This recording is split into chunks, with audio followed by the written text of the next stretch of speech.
ichingizlardan nima o'tayotgan bo'lsa Alloh taolo bilib turadi deydi. Mana shu ichingizdan o'tayotgan narsani ham Alloh bilib turadi degan shuur tursa, sizda muroqaba hissi bo'lsa, siz saodat topishga ilojingiz yo'q. Allohni har bitta narsani bilib turishini bilishing lozim bo'ladi, vojib bo'ladi.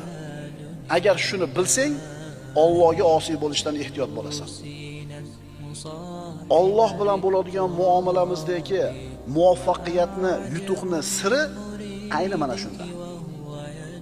Qaytaraman, Alloh bilan qilayotgan muomalamizda yutuqqa, muvaffaqiyatga erishishni xohlaydigan bo'lsak, uni siri shunda.